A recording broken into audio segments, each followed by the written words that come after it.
আজকে একটা চমৎকার আলোচনা যে আসলে ২১ শতকের সবচেয়ে প্রয়োজনীয় এবং সবচেয়ে আলোচিত যে বিষয় সেটা হচ্ছে যে আমি সবার মাঝে আছি, কিন্তু তারপরেও সবার মাঝে নেই। পরিবারের থেকেও নিজেকে একা মনে হয়।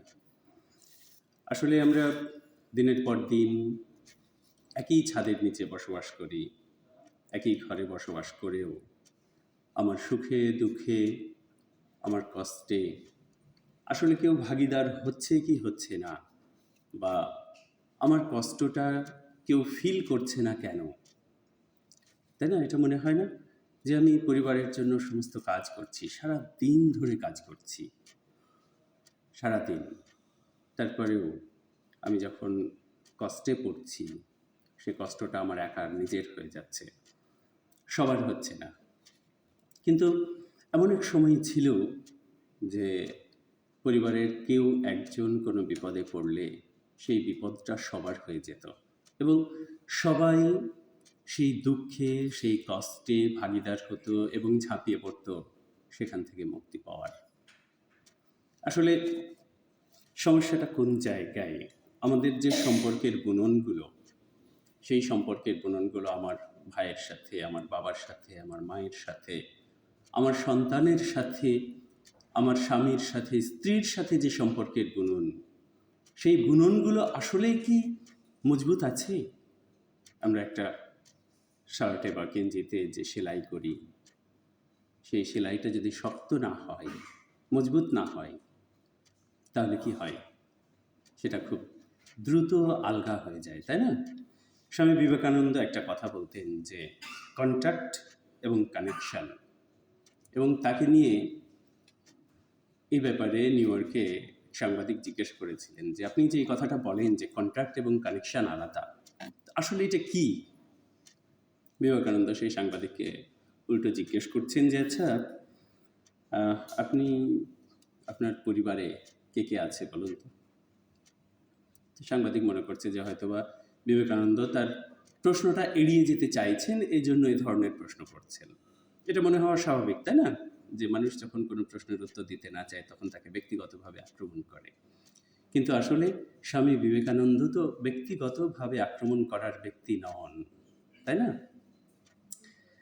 তো সাংবাদিক তারপরে উত্তর দিচ্ছেন যে তার বাবা আছেন, তার মা কয়েকদিন আগে মারা গেছেন, তার ভাই বোন আছেন। তো স্বামীজি তাকে জিজ্ঞেস করলেন যে আচ্ছা, আপনি আপনার বাবার সাথে শেষ কবে দেখা হয়েছে? তিনি উত্তর দিচ্ছেন যে মাসখানেক হবে। বলছে আপনার ভাই বোনদের সাথে কবে দেখা হয়েছে সর্বশেষ? তো সাংবাদিক একটু লজ্জায় পড়ে গেলেন, বললেন যে 2 বছর আগে ক্রিসমাসে। তো স্বামীজি আবার তাকে জিজ্ঞেস করছেন যে আপনি তাদের সাথে একসাথে বসে, এই যে 2 বছর আগেই দেখা হোক, একসাথে বসে খেয়েছেন, গল্প করেছেন, তার গায়ে হাত দিয়ে তাকে জিজ্ঞেস করেছেন যে ভাই তুই কেমন আছিস, বোন তুই কেমন আছিস, দিনকাল কেমন চলছে, কোনো কষ্ট হচ্ছে কি না? বা আপনি আপনার বাবার সাথে সর্বশেষ কবে কথা বলেছেন এবং তার পাশে বসে তাকে কি কখনো জিজ্ঞেস করেছেন যে মা ছাড়া বাবা তুমি কেমন আছো, তোমার দিনটা কেমন চলছে? সাংবাদিকের চোখ দিয়ে পানি পড়ছে সেই সময়। স্বামীজি বলছেন যে সরি, আমি আপনাকে ব্যক্তিগতভাবে আক্রমণ করতে চাইনি। আসলে কন্ট্যাক্ট এবং কানেকশন, এই যে দুইটা জিনিস, আমরা একজনের সাথে দেখা হলে আমি জিজ্ঞেস করি, তাই না, যে কেমন আছো, শেষ। বাট টাচ, আমরা আমাদের গুরুজি খুব চমৎকার চমৎকার বিষয়গুলো আমাদের সামনে তুলে ধরেন আমাদের জিনিসগুলো বোঝানোর জন্য, যে একজন মানুষ প্রতিদিন গড়ে ২৬০০ বার মোবাইল ফোন টাচ করে, ঠিক আছে? অথচ সেটা একটা বস্তু ছাড়া আর কিছুই না। আপনি আপনার সন্তানকে, আপনার পরিবারকে, আপনার পরিবারের মানুষজনকে, আপনি আপনার স্ত্রীকে, স্বামীকে, ভাইকে, বোনকে, বাবাকে, মাকে কবার টাচ করছেন দিনে? সম্পর্কের টাচটা কোথায়? তাই না? আমাদের মধ্যে দূরত্বগুলো বেড়ে যাচ্ছে কেন? একটা রূপকথা হলেও জিনিসটার মধ্যে সত্যতা আছে যে এক ছেলের টাকা পয়সা নাই, তরুণ ছেলে, তার মা অসুস্থ, তার মার চিকিৎসার প্রয়োজন, ওদিকে তার বোনের বিয়ের সময় হয়ে গেছে, সেজন্য টাকা পয়সা লাগবে, আবার তার ভাইয়ের পরীক্ষা, সেজন্যও টাকা পয়সা লাগবে। স্রষ্টার কাছে প্রচুর প্রার্থনা করছেন, একের পর এক প্রার্থনা, যে স্রষ্টা আমাকে একটু পথ দেখাও। অবশেষে স্রষ্টা তাকে পথে দেখালেন এবং বললেন যে তুমি এই 7 নদী পার হবে, 13 বিল পার হয়ে দেখবে যে একটা ধন রত্নের কলস আছে, যাও তুমি সেটা নাও, তোমার সমাধান হয়ে যাবে। তরুণ হাঁটা শুরু করলো সেই 7 নদী পার হওয়ার জন্য। প্রথম নদীতে গিয়েই, এখন নদী তো পার হতে হবে, নৌকা আছে, তার পকেটে কোনো টাকা নাই। এখন মাঝি বলছে যে তোমাকে পার করে দিতে পারি, কিন্তু একটা শর্ত। কি শর্ত? তোমার মন একটা অংশ আমাকে দিতে হবে। তো সাধারণভাবে বলা হয়, রূপকথাই এগুলো, কিন্তু রূপকথা হলে বাস্তব। সেটা হচ্ছে মন হচ্ছে 7টা ভাগে বিভক্ত থাকে। তো বলছে আমাকে একটা অংশ দিতে হবে। চিন্তা করছি যে ঠিক আছে, রাজি হয়ে যায়, একটা অংশ গেলে তো আরও থাকলো। এভাবে করতে 7টা নদী, প্রত্যেকটা নদী পার হওয়ার সময় প্রত্যেক মাঝি তার কাছ থেকে মনের একটা করে অংশ চেয়েছে, এবং দিতে দিতে তার মন 7টা অংশ, 7টাই শেষ। তারপরে সে বিশাল ধনরত্নের কাছে যখন গিয়ে হাজির হলো, কারণ তার তো মন যেটা ছিল যে মায়ের সেবা করা, বোনের বিয়ে দেওয়া, আর তার ভাইয়ের পড়ালেখা করার জন্য, সেই মনটাই তো শেষ হয়ে গেছে। এখন সে এখানে গিয়ে চিন্তা করছে, এই ধনরত্ন দিয়ে আমি কি করব, আমার কোন কাজে আসবে? বুঝতে পেরেছেন তো? আসলে আমরা যখন মানুষের সাথে ব্যক্তি সম্পর্ক থেকে, টাচ থেকে দূরে সরে যাচ্ছি, তখন স্বভাবতই আপনার জন্য যে আমার মায়া মমতা,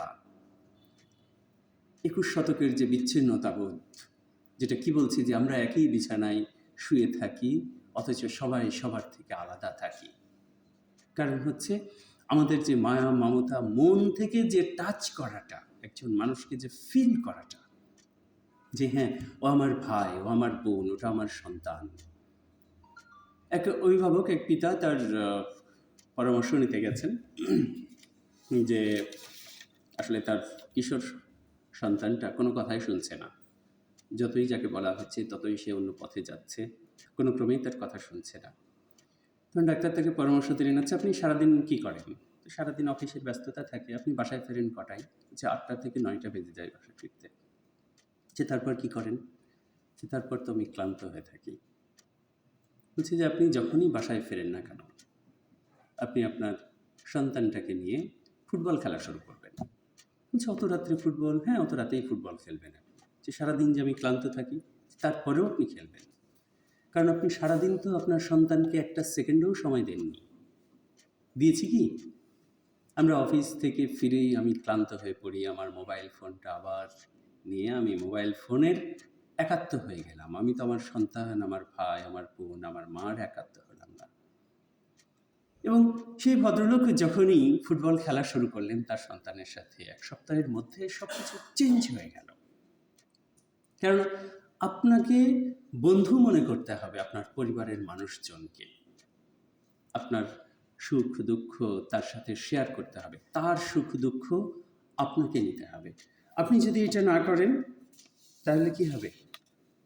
এই যে বিচ্ছিন্নতা বোধ, আপনি কষ্ট পাচ্ছেন, আপনি বিপদে পড়ছেন, সেই বিপদে বেসিকলি কেউ আপনার কি হচ্ছে না, কানেক্টে আসছে না, এবং কেউ আপনার শেয়ার করছে না তার জীবনের কষ্টগুলো, বা আপনার বিপদে কেউ সেইভাবে আন্তরিকতা দিয়ে আপনার কাছে এগিয়ে আসছে না।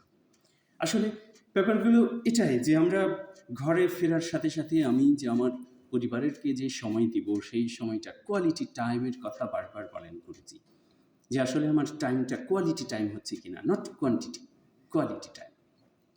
আমি যাকে স্পর্শ করছি, যার সাথে কথা বলছি, তার ভিতরের কথাগুলো আমি বের করে আনার চেষ্টা করছি কিনা, তার সুখ দুঃখের ভাগিদার আমি হচ্ছে কিনা। আমি যদি তার সুখ দুঃখের ভাগিদার হই, অবশ্যই তিনিও আমার সুখ দুঃখের ভাগিদার হবেন। নয়তো আমি যখন মোবাইলকে স্পর্শ করব, আমি যখন দিনে ২৬০০ বার মোবাইলকে টাচ করছি, কিন্তু একবারও আমার সন্তানকে, ভাইকে, বোনকে, মাকে টাচ করছি না, আমার পরিবারের, আমার স্ত্রীকে, আমার স্বামীকে টাচ করছি না, তখন বুঝতে হবে যে অবশ্যই তাদের থেকে আমি দূরে সরে যাচ্ছি। এবং আমাদের বিচ্ছিন্নতা বোধের কারণই এটা। গুরুজি এজন্য বলছেন যে আসলে আমাদের আন্তরিক হতে হবে, যেমন তার সাথে সাথে আমার পরিবারের খেয়াল রাখতে হবে, কাজগুলো করতে হবে, সবাই একসাথে আমি পরিবারের কাজগুলো করব। যেমন আপনি সপ্তাহে যেদিন সময় পাচ্ছেন সবাই মিলে বাড়িটা পরিষ্কার করেন না? শুধু একাই কাজের মানুষ কেন করবে? আপনিও করেন, আপনার সন্তানকেও লাগিয়ে দেন, সে নষ্ট করে দিচ্ছে, ভালো করে পরিষ্কার করছে না, তারপরেও সে করুক, তার হাতেও ঘর মুছার ইটা ধরিয়ে দেন, ঝাড়ুটা ধরিয়ে দেন, সেও করুক, আপনিও করেন। বিছানাটা গোছানোর সময় তাকে বলেন যে তুমি বালিশটা ধরো, ঠিক আছে? আপনি চাদরটা ঝাড়ছেন, আপনার মেয়েটাকে বা ছেলেটাকে বলছেন যে তুমি মশারিটা টানাও, ঠিক আছে? একসাথে বসে খাবার খেতে হবে। একসাথে বসে খাবার খাওয়ার সময় আপনার প্লেটে দুটো মাংস এসেছে, একটা মাংস উঠিয়ে আপনার ছেলেটাকে, আপনার মাকে, আপনার বউকে উঠিয়ে দিন না, সে আপনাকে বলবে না না তুমি খাও। এটা হচ্ছে সম্পর্কের গভীরতা সৃষ্টি করার একমাত্র উপায়। যে আপনি ডাইনিং টেবিলটাকে, ওই যে আমি একটা বিজ্ঞাপন দেখেছিলাম কলকাতার, যে dining table is not a dining table, এটা রঙ্গমঞ্চ, এটাকে আন্তাস্কারা বাজাও, এখানে বসে খাবারটাকে এনজয় করো। যেমন তুমি একটা রেস্টুরেন্টে গিয়ে খাবার এনজয় করতে চাও, তুমি তোমার বাড়ির সেই খাবারটাকে এনজয় করো, এবং যে খাবারটা হয়েছে রান্না, সেই খাবারটা যে চমৎকার হয়েছে, অসাধারণ হয়েছে, সেটা তুমি প্রকাশ করো। তাহলেই সম্পর্কের বন্ধনটা, মানুষের প্রতি মানুষের যে টাচ, ঠিক আছে, কন্ট্যাক্ট আর কানেকশান, যে কানেকশানটা যদি তৈরি হয়, তাহলে আসলে আমাদের ২১ শতকের সবচাইতে বড় যে সমস্যাটা, সেটা হচ্ছে যে আমাদের কি নাই, কানেকশান নাই, ঠিক আছে? আমাদের কন্ট্যাক্ট আছে কিন্তু কানেকশান নাই, সম্পর্ক নাই। এই সম্পর্কটা তৈরি হবে। এবং নিয়মিত মেডিটেশন আসলে করা দরকার। নিয়মিত আমরা যদি মেডিটেশন একসাথে বসে, হয় সকালে না হয় রাতে, আপনার অফিসের সমস্ত কাজ শেষ করে, ছেলে মেয়ের পড়ালেখা শেষ হোক, সবাই মিলে একসাথে বসে ঘরে মেডিটেশন করেন না? দেখেন আপনাদের মধ্যে সম্পর্কের বন্ধন এবং সম্পর্কগুলো এবং আপনাদের পারিবারিক সমস্যাগুলো দেখবেন যে ম্যাজিকের মতন সমাধান হয়ে যাচ্ছে, একদম ম্যাজিকের মতো। আমি এটা পরীক্ষা করে দেখেছি। তো আসুন আমরা পারিবারিক বন্ধনকে সুদৃঢ় করার জন্য একটু সচেষ্ট হই। আমরা কন্ট্যাক্ট নই, আমরা একে অন্যের সাথে, পরিবারের লোকের সাথে কানেকশান করি। আমরা এই যে এখানে একত্রিত হয়েছি সবাই মিলে, আমরা আমাদের মধ্যে যেন শুধু কন্ট্যাক্ট নয়, যেন কানেকশান তৈরি হয়। অর্থাৎ শুধু পরিবার নয়, আমাদের পুরো এলাকা, পুরো দেশ যেন একটা পরিবারে পরিণত হয়, সেই কামনা করে আজকের মতো আসসালামু আলাইকুম।